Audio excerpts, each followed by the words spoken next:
My dear friend in Christ, before I take you to the Gospel of Mark chapter 10 verse 46 to 52, let me first share a real story of a journalist by name Terry Anderson. He was a journalist and the chief Middle East correspondent for the Associated Press. He was held captive in Lebanon for 7 years. He was physically and psychologically abused. He was beaten. He was tortured by his captors.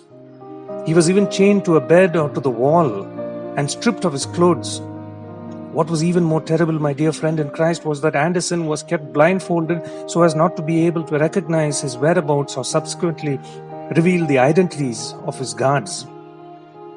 Deprived of physical sight and freedom, Anderson spent those 7 years, 7 terrible years, engaged in a spiritual odyssey marked by an ever-deepening insight. Blindfolded, Anderson, in darkness, began to discover the inner light of grace that enabled him to look once again in faith at God, to see himself in stark truthfulness and humility, and even to look upon his captors with a sense of understanding. My dear friend in Christ, his probing spiritual perception led him to seek reconciliation with and healing and forgiveness from God. Through the ministry of a priest by name Father Lawrence Jenko, who was also a captive with him, Anderson rediscovered his faith. The following is Anderson's response to that occasion. He asked, where is faith found? Not in a book or in a church, not often or for everyone in childish times. It's easier. A child believes just what it's told. But children grow and soon begin to see too much that doesn't match the simple tales and not enough of what's behind their parents' words. There is no God, the cynics say. We made him up, but out of our need and fear of death. And happily, they offer up their test tube proofs. He goes on to write a mystery, the priests all say, and point to the saints that prove their faith in acts of love and sacrifice. But what of us who are not saints, only common human sinners? And what of those in their need and pain cry out to God and go on suffering? He continues to write, I do not know, I wish I did. Sometimes I feel all the world's pain.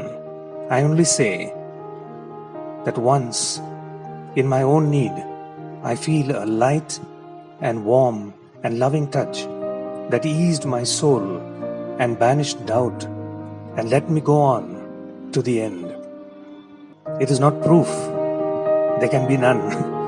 Faith is what you find when you are alone, and then you find you are not alone. How beautiful, my dear friend in Christ. He says, faith is what you find when you are alone, and then find you are not alone. Maybe if you get some time, you can read Den of Lions, Memoirs of 7 years. Den of Lions, Memoirs of 7 years. Now, my dear friend in Christ, look at Mark chapter 10, verse 46 to 52. Here's a man named Bartimaeus, deprived of physical sight, but Jesus touched him and he sees again. He's restored to wholeness. But remember this, Jesus knew the emotional pain of being blind. Jesus saw beyond Bartimaeus' physical blindness. My dear friend in Christ, sometimes we are often held hostage by our pride, by different kinds of fear, or maybe self-seeking. In this kind of blindness, we become indifferent to the needs of others. With Bartimaeus, let us respond to Jesus asking us, what do you want me to do for you? And we respond like Bartimaeus, praying for both freedom from spiritual blindness and growth in faith, saying, Lord, I want to see. Lord, I want to see. May you have a good and godly day.